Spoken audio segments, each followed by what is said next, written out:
दोस्तों, संत कबीरदास जी कहते हैं, ऐसी वाणी बोलिए मन का आपा खोए, औरन को शीतल करे आपहु शीतल होए। मतलब इंसान को हरदम ऐसी बात बोलनी चाहिए जिससे उसे भी खुशी मिले, सामने वाला भी खुश हो जाए। माननीय मोदी जी कबीरदास के इस गुरु ज्ञान को आत्मसात किए हुए हैं। हरदम मधुर वचन बोलते हैं, जुबान से शहद टपकाते हैं और जब बात विश्वगुरु बनने की होती है तो वो कबीरदास से भी 2 कदम आगे बढ़ जाते हैं। कबीरदास जी मधुर वचन बोलने के लिए कहते हैं, परंतु अपने मोदी जी मधुर कार्य भी करने लगते हैं। G7 देशों के समूह की बैठक में उन्होंने यही किया।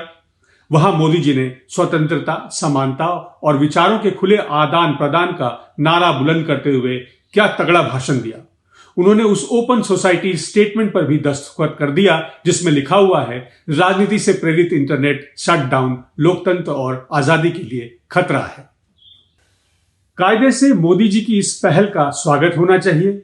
मोदी का नारा बुलंद होना चाहिए, लेकिन हो रहा है उल्टा।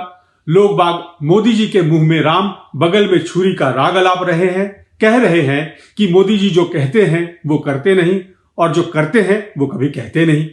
कुछ लोग तो मोदी जी के शासन के सूत्र वाक्य सबका साथ सबके विकास में से विकास को निकालकर विनाश फिट कर रहे हैं। सबका साथ सबका विनाश। कुछ लोग हाथी के दांत खोजने निकल पड़े हैं। एक वो दांत जो दिखता है, दूसरा वो जिससे हाथी खाने का काम करता है। इसी क्रम में 2 मुंहे सांप की तलाश चल रही है। देश दुनिया की मीडिया संस्थान इस मामले में मोदी जी पर कुछ ज्यादा ही मेहरबान हो गई है। सब उस digital rights group Access Now की रिपोर्ट का हवाला दे रहे हैं, जिसके मुताबिक साल 2020 में दुनिया भर में कुल 155 बार इंटरनेट शटडाउन किया गया, जिसमें से 109 बार यह केवल भारत में ही हुआ। अब इसी रिपोर्ट को सामने रखकर वो मोदी जी से सवाल पूछ रहे हैं कि 155 में 109 बार इंटरनेट शटडाउन करने वाले मोदी जी आखिर किस मुंह से कह रहे हैं कि राजनीति से प्रेरित इंटरनेट शटडाउन लोकतंत्र और आजादी के लिए खतरा है। भाई, इस सवाल का जवाब तो मेरे पास भी नहीं है, लेकिन यहां मैं ये जरूर कहना चाहूंगा कि मोदी जी ने यह काम किया है तो फिर कुछ सोच समझकर ही किया होगा। लोग बाग इस इंटरनेट पर अपना अच्छा खासा टाइम वेस्ट कर देते हैं। लड़के दिन रात चैट करते रहते हैं, किताब कम पढ़ते हैं।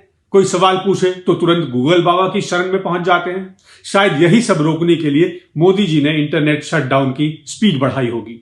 वैसे भी इंटरनेट नहीं होगा तो लोग के पास ढेर सारा समय होगा। वो बाहर निकलकर मोदी जी का गुणगान करेंगे, राम मंदिर के नाम पर चंदा वंदा वसूल कर अपना खर्च चलाएंगे, बेरोजगारी की समस्या अपने अंदाज में दूर करेंगे। इंटरनेट नहीं होगा तो वो और भी बहुत कुछ कर सकते हैं। रही बात राजनीति की, तो उसके लिए इंटरनेट की क्या जरूरत? उसके लिए तो अपने माननीय मोदी जी हैं ही। पब्लिक का काम बस उनका प्रवचन सुनना है, वो मोदी जी किसी ना किसी तरह से सुना ही देंगे। इंटरनेट बंद होगा तो वो घर घर पहुंचकर पब्लिक को अपना प्रवचन सुना देंगे। इस बात का मुझे पूरा यकीन है। मोदी जी के दिल दिमाग में निश्चित रूप से यही सब कुछ होगा, क्योंकि इस साल भी वो तूफानी रफ्तार से इंटरनेट शटडाउन कर रहे हैं। साल 2021 के शुरुआती 40 दिनों में वो 10 बार इंटरनेट शटडाउन कर चुके हैं। आगाज ये है तो अंजाम साल के अंत आते आते जबरदस्ती होना चाहिए। वैसे भी मोदी जी को देश दुनिया में अपना नाम रोशन करने की बड़ी चाहत है।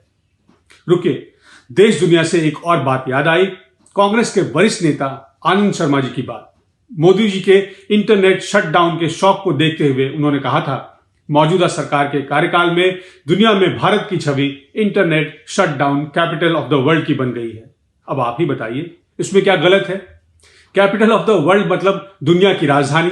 यह उपाधि तो सम्मान की बात है। भले ही मामला इंटरनेट शटडाउन का है, लेकिन कैपिटल ऑफ द वर्ल्ड बनना तो निश्चित रूप से बड़ी बात है। देश का नाम कितना रोशन किया है माननीय मोदी जी ने। बदनाम हुई तो क्या हुआ, नाम तो हुआ। उम्मीद है आप मेरी बात से इत्तेफाक रखते होंगे। अगर आपकी कोई और राय हो तो मुझे भी अवगत कराइएगा। इस मसले पर आपकी राय का इंतजार है। नमस्कार।